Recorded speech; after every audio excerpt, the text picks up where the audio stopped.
one of the things when I look back is the lessons and insights I've learned from people that are not living my life. Okay? And that's where, and we all get into a tunnel vision. And even more so in tech, it's very easy to get into a tunnel vision. But the most important lessons we can probably learn is from other people, from other industries, because in the end, journey of life is not that different, no matter what you're doing. So your sort of 3 insights that have sustained you in your life journey that I think is relevant to, all of us here as founders or investors or whoever we are here today. You generally say learning of your craft, you should know your craft. Unfortunately for me, I got into something which I had no idea about. And that's common for all founders. So. Sorry. Yeah, but you're judged very, very by one and all here. Success and failure. Every Friday is so volatile. You don't know what's going to hit you and whether you're going to survive that. But I guess, for me, the three most important things is probably being disciplined enough, coming from a very, very humble background, having a father who was probably in the restaurant business and who came into it at the age of 9 and worked his way through, right from the cleaner, being a cleaner boy to eventually owning the very restaurants he worked in. So, being able to work hard, probably 24/7 and not look at anything else. Believe in myself, because he got me to believe in myself. It came down to honesty again, and again, because I was an entrepreneur, team, understanding that your team matters more than anything else. So probably ending up working with the right directors, the right producers, the right distributors to be able to survive when it came to the film industry. And yes, then again, I think people that I followed, people that I looked up to, whether it was my own father or it was the people that I looked up to in life, and how they led their life. My martial arts background that showed me what discipline was all about.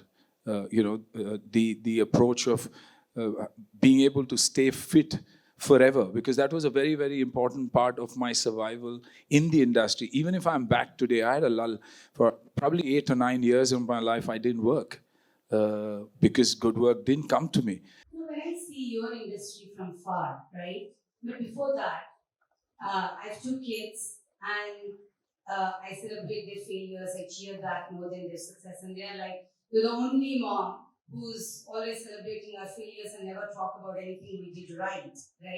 And part of that is because I think success can be an addictive drug if you aren't grounded. And I worry about that for a lot of the founders. And I'm really glad for my many early failures, so that, the success that gets earned the hard way, hopefully will ground you, right? And in your industry more than anywhere, but the founder ecosystem is a sub-celebrity culture in of itself, partly from media. I know we have some media here, but partly for many reasons. But the one topic that nobody mentors you on is how to deal with success, because if you don't have the right relationship with it, it's very easy for life to go off track, right? So your thoughts and again insights on dealing with success, because your industry is harder because you're in the limelight far more. I think I'm talking from sort of a outsider viewpoint, but regardless, staying grounded in the face of adulation and success.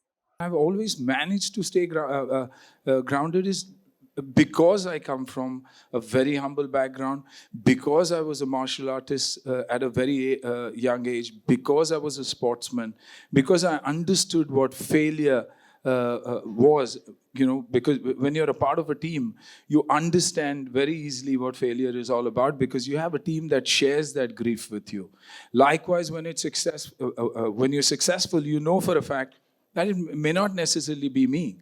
Being a team player, that's the advantage. It's the director or a great producer or brilliant marketing of a particular product that has made that product work, and the other co-actors who work with you. And that's the difference, I think. And that's one of the main reasons I've stayed the way I've tried to stay. Very conscious. It's a very thin line, between being on the right side of the fence, and it's a conscious decision to stay grounded and to make sure that you don't end up misusing the power that you have. Take that criticism when it has to be taken in the right spirit. Like when somebody told me that I was hurt when that critic kept saying that I was wooden. But when I got back home and when I started thinking over a period of time, I said to myself, I haven't mastered the craft. I hadn't learned it. So why am I cribbing? I'm not ready for it. So it's for any founder, unless and until you are ready to take on and you're a master of a certain skill that you have. I was good at action, but it was those death-defying stunts that separated me from the rest of the boys, and I got an image for myself.